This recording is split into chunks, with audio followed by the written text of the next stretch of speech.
उस फॉर्मेशन की एनर्जी साथ में बना हुआ था, लेकिन फिर भी वह पुल बिल्कुल मजबूताई से खड़ा था। ऐसा नहीं लग रहा था जैसे कि वह कहीं पर भी जा सकता है। वह बिल्कुल भी डगमगा नहीं रहा था। जब सभी उस पर चल रहे थे तो उन्हें ऐसा ही लग रहा था कि वह नॉर्मल तरीके से जमीन के ऊपर चल रहे हैं।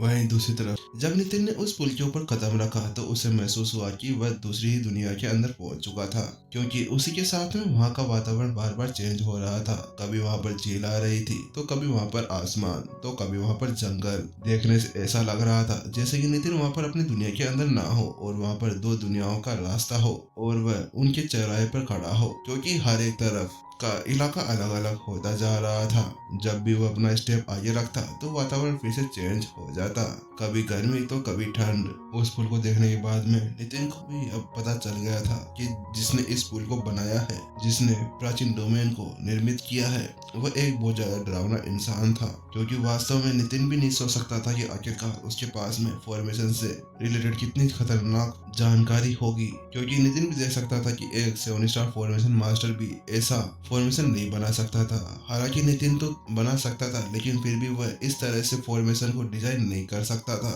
वह फॉर्मेशन के साथ में पुल को तो निर्मित कर ही सकता था। उसको देखने के बाद में नितिन को समझ में आ गया था कि जिसने भी इस प्राचीन डोमेन को बनाया है वह एक 8 स्टार फॉर्मेशन मास्टर था। अब उस पुल के ऊपर चलते हुए नितिन अपनी आई ऑफ इनसाइट को एक्टिवेट कर देता है और आगे के इलाके को देखने लगता है। लेकिन अब वह सभी वातावरण धीरे धीरे चेंज होने लगा। अब वहां पर भयानक गर्मी पड़ने लगी थी और कुछ दूर जाने के बाद में अब उनके सामने एक बड़ा सा गेट आ चुका था और उसके साइड में कुछ लेख लिखे हुए थे। उनको पढ़ने के बाद में नितिन की आंखें चमक गई, क्योंकि उसने जब अंडरग्राउंड गैलरी के अंदर गया था तब भी उसने वहां पर उस सील के ऊपर भी ऐसा ही कुछ देखा था और अब उन दोनों का मैच एक दूसरे से मिला हुआ था। नितिन ने पहचान लिया था कि अंडरग्राउंड गैलरी के अंदर जो वह सील थी उसका ही ये सरलीकृत भाग है। नितिन मन ही मन में सोचने लगा, अच्छा तो ऐसी बात है, इसको बनाने वाले ने इसको बहुत अच्छे दिमाग से बनाया है, क्योंकि उसको डिजाइन करने से पहले उसने सब कुछ सोच लिया था और इसको ऐसे बनाया कि ये कुछ सालों के अंदर एक बार ही खुले और इसके अंदर हर कोई प्रवेश न कर पाए, क्योंकि वास्तव में कोई भी इसे अपने पावर के साथ में समय से पहले नहीं खोल सकता था। उस गेट को देखने के बाद में सभी वहां पर खड़े हुए यही सोच रहे थे, क्या ऐसा हो सकता है कि यह प्राचीन डोमेन लावा के बीच में स्थित हो। और मिस्टर मास्टर जाफर ने जल्दी से सभी से कहा, सभी यहाँ पर संभल कर रहना, क्योंकि ये लावा बहुत ज्यादा खतरनाक है। अगर इसके अंदर कोई हाई लेवल का धातु भी चला जाता है तो वो आराम से पिघल जाएगा। भले ही वह सभी अभी 7 लेवल के ऊपर पहुंच गए हों, लेकिन फिर भी अपने इस साधना लेवल के साथ में वह इस लावा को पार बहुत मुश्किल से कर पाते। जाफर ने सभी से कहा, मेरे पास में इसके बारे में जितनी जानकारी थी वह यहीं तक ही सीमित थी, इसके बारे में मैं ज्यादा कुछ नहीं जानता। जाफर की बात सुनने के बाद में आदर्श ने भी अपना सिर हिला दिया, तो उसने अपनी ठुड्डी के नीचे हाथ फेरते हुए कहा, चलो ठीक है, हम लोग यहाँ पर आ ही गए हैं तो हमें अब अंदर जाकर एक बार देखना तो चाहिए कि अंदर आखिरकार है क्या। हालांकि उसके इतना सब कुछ कहने के बाद में भी सभी के चेहरे के ऊपर एक हिचकिचाहट देखी जा सकती थी, इसीलिए उसने सभी की तरफ पलटते हुए कहा, ठीक है, अगर आप सभी को थोड़ा बहुत डर लग रहा है तो एक बार पहले मैं इसके अंदर जाकर देखता हूँ, क्योंकि मेरी साधना सबसे ज्यादा है, इसीलिए मुझे इसके अंदर ज्यादा प्रॉब्लम नहीं होनी चाहिए। वास्तव में आदर्श उन सभी में सबसे ज्यादा शक्तिशाली था और वह एक हाई लेवल मास्टर टीचर भी था, इसीलिए अगर वह उस लावा गेट के अंदर जाकर वापस से सही सलामत आ जाता है तो उसके साथ में वह भी उसके साथ में पार हो जाएंगे। ये सब कहने के बाद में जल्दी से आदर्श ने अपनी एनर्जी को अपने चारों ओर फैला लिया और अपने चारों ओर एक बैरियर बना लिया, जिसके अंदर अभी वह बंद था। इसके बाद में पूरी तैयारी कर लेने के बाद में आदर्श ने अपनी पूरी एनर्जी इकट्ठा की और पूरी स्पीड के साथ में उसके अंदर घुस गया, फुस,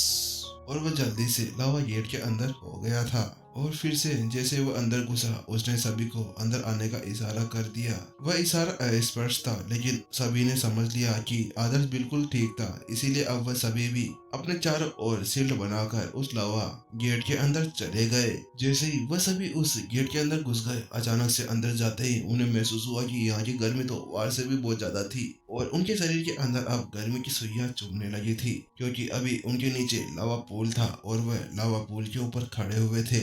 उन्होंने जब उस लावा पूल को देखा तो उन्हें महसूस हुआ कि वह लावा पूल 10 किलोमीटर के एरिया के अंदर फैला हुआ है। उस चीज को देखने के बाद में नितिन ने अपनी आंखें सिकोड़ ली, क्या वास्तव में जो जाफर ने कहा था वह सच है? क्या वास्तव में ये लावा पूल क्या वास्तव में प्राचीन डोमेन लावा के नीचे स्थित है? और ये सोचते हुए उसे महसूस हुआ कि जितना उसने सोचा था उससे भी ज्यादा मुश्किल है ये मिशन। उस लावा पुल के ऊपर खड़े होकर सभी ये सोच रहे थे कि अगर यहाँ पर कोई भी इधर उधर चला जाता है तो वास्तव में वो यहीं पर ही खो जाएगा, क्योंकि आसपास का पूरा एरिया एक जैसा था। इसीलिए उन्हें दिशा का पता लगाने में बहुत ज्यादा मुश्किल होने वाली थी। इसी साथ में वहाँ पर head others, combat master Parth और फॉर्मेशन मास्टर जाफर, वो तीनों सोचने लगा कि अब उन्हें क्या करना चाहिए। थोड़ी देर के सोच विचार के बाद में जाफर ने कहा, एक मिनट रुको, मुझे यहाँ पर देखने दो, मुझे देखना होगा कि यहाँ पर कोई फॉर्मेशन तो नहीं लगाई गई। उसके बाद में जाफर उनसे थोड़ी दूर चले गए और अपने पास में से एक दिशा सूचक यंत्र बाहर निकाला। जहाँ पर वह अभी खड़े थे उसके आसपास में से चारों तरफ वो घूमने लगा, लेकिन अब धीरे धीरे उसके माथे के ऊपर सिकन देखी जा सकती थी, क्योंकि अब वह रास्ते का पता नहीं लगा पा रहा था, क्योंकि जिसका वह यूज कर रहा था वह आध्यात्मिक ऊर्जा के ऊपर ही काम किया करता था और यहाँ की आध्यात्मिक ऊर्जा बिल्कुल स्थिर थी।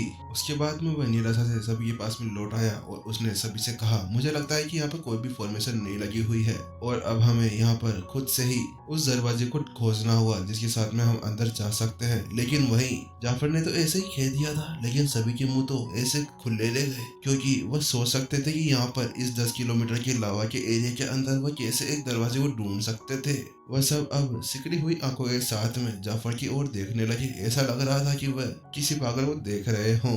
उन्हें इस तरफ से अपनी ओर देखते हुए जाफर ने कहा, हाँ हाँ मुझे पता है कि तुम क्या सोच रहे हो, लेकिन ऐसी फालतू की बातें सोचने की कोई जरूरत नहीं है। मैं जैसा कह रहा हूँ वह सच है। यहाँ पर कोई भी कंपास काम नहीं करने वाला। अब आप लोगों को सभी को मिलकर यहाँ पर दरवाजा ढूंढना होगा। लेकिन अचानक सबसे मन में एक ख्याल आया, क्या वास्तव में हम लोगों को इस लावा के अंदर डुबकी लगाकर छानबीन करनी होगी? उसी के साथ में अब सभी के चेहरे लाल हो गए थे, क्योंकि वह सभी अब मन के अंदर अलग ही ख्याल सोचने लगे थे। उन सभी के मन के अंदर एक ही ख्याल चल रहा था, वो ये था कि चाहे से उनका शरीर तो पूरी तरह से उस गर्मी को सह लेगा, लेकिन आखिरकार उनके कपड़े किस तरह से उस गर्मी को सह पाएंगे। जब वह सभी छानबीन कर वापस से लावा से बाहर आएंगे तो बिना कपड़ों के एक दूसरे के सामने खड़े होंगे और फिर उसके बाद में तो लावा की जरूरत ही नहीं है। वह खुद ही आत्महत्या करने की कोशिश करेंगे, क्योंकि वह सभी शर्म से लाल हो जाएंगे। और यही सोचते हुए अब नितिन का शातिर दिमाग अब कहीं और ही चलने लगा। वह जल्दी से प्रत्युषा की तरफ देखने लगा और लाल चेहरे के साथ में वह अपने मन ही मन में बुदबुदाने लगा,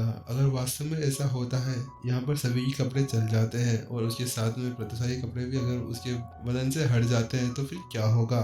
फिर मुझे उसे देखना चाहिए या नहीं देखना चाहिए, देखना चाहिए या नहीं देखना चाहिए? नितिन इसी के बारे में सोचे जा रहा था। नितिन वास्तव में अभी एक बहुत ही बड़ी गहरी समस्या का सामना कर रहा था। वह यही सोच रहा था कि आखिरकार उसके कपड़े उतर जाने के बाद में उसे उसकी तरफ देखना चाहिए या नहीं। लेकिन अचानक से प्रत्युषा पूरी तरह से कांपने लगी। अब उसके चेहरे के ऊपर गुस्सा देखा जा सकता था। जब नितिन ने उसकी तरफ देखा तो वो पहचान गया था कि वह अभी क्या सोच रहा था।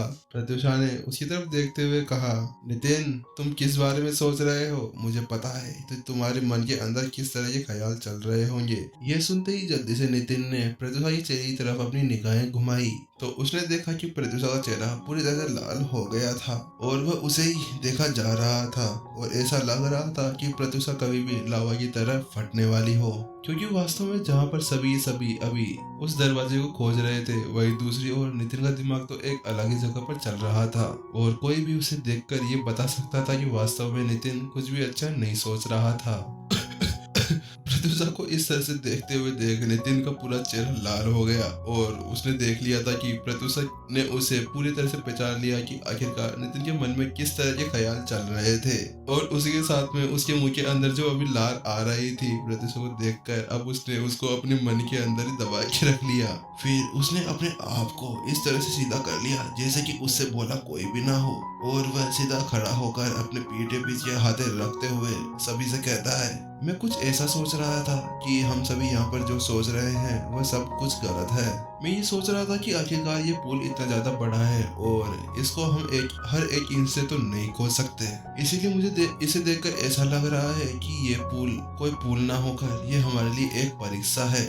एक परीक्षा? ये महसूस करते हुए कि नितिन किसी और विचार के बारे में सोच रहा था और प्रत्युषा ने उसे बिना फालतू ही गलत समझ लिया था।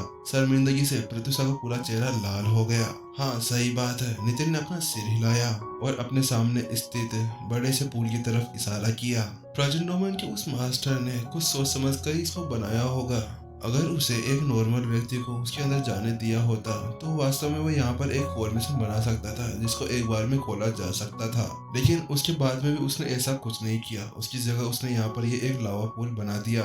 मुझे ऐसा लगता है कि यही हमारे लिए एक संकेत है और इसी के साथ में हम लोग समझ सकते हैं कि वास्तव में प्राचीन डोमेन के उस मास्टर के पास में वास्तव में कुछ ऐसा था जो वह दूसरों के लिए छोड़ना चाहते थे और जो इस परीक्षा को पूरी तरह से पास करने में कामयाब हो जाएगा वही अब आगे बढ़ने में कामयाब होगा। नितिन की उन बातों को सुनने के बाद में प्रत्युषा की आंखें खुली की खुली रह गई और उसने अपना सिर सहमति से हिला दिया और उससे पहले और उसने नितिन की उन सभी बातों पर एक बार विचार किया। वास्तव में नितिन सही कह रहा था कि एक इतनी ज्यादा शक्तिशाली फॉर्मेशन को बनाने वाला एक मास्टर इस तरह की गलती क्यों ही करेगा कि वह इस तरह की फॉर्मेशन को बार बार खोले। वास्तव में उसके पीछे भी उसका कोई ना कोई कारण जरूर रहा होगा। प्रत्युषा जल्दी से नितिन की तरफ मुड़ी और उससे पूछा, फिर आपको पता होगा कि इसके पीछे का इरादा क्या है, कि क्यों प्राचीन डोमेन के उस मास्टर ने यहाँ पर इस लावा पूल को बनाया हो। प्रत्युषा की बात सुनने के बाद में नितिन ने अपना सिर हिलाया और उसने कहा, मेरे को अभी तक इसके बारे में पूरा पता नहीं चला, लेकिन वास्तव में मैं कुछ ही पल के अंदर इसका पता लगा लूंगा। उसके बाद में नितिन ने शांति से अपना सिर चुपके से अलग घुमाया और एक राहत की सांस ली। वह तो उसके लिए अच्छा था कि उसने वास्तव में जल्दी से अपनी सभी भावनाओं को दबा लिया था, वरना वास्तव में आज उसके साथ में कुछ भी हो सकता था। जो वो सोच रहा था कि वो प्रत्युषा के कपड़े जल जाएंगे, वहीं दूसरी तरफ आज उसके कपड़े वास्तव में फटने वाले थे अगर प्रत्युषा ने उसके इरादों के बारे में पता लगा लिया होता। उसके बाद में नितिन ने अपना सिर खुजलाया और मन ही मन में सोचने लगा, उसके बारे में भूल जाओ, अभी हमें इसके बारे में पता लगाना होगा। नितिन के मन में चल रहे उन सभी शैतानी विचारों को अब नितिन ने साइड में रख दिया था। नीचे लावा बहुत ही तेजी से बह रहा था, उबलते पानी की याद दिला रहा था और ये महसूस करा रहा था कि कोई भी उस लावा के पास में जाएगा तो वो पूरी तरह से भून दिया जाएगा। अपनी आई ऑफ इंसाइट एक्टिवेट करने के बाद में नितिन अपने आसपास के पूरे क्षेत्र का अध्ययन करने लगा। दुर्भाग्य की बात यह थी कि लावा का वह सारा धुआं उस गैलरी के अंदर स्थित था, इसीलिए नितिन का आसपास देखना बहुत ही ज्यादा मुश्किल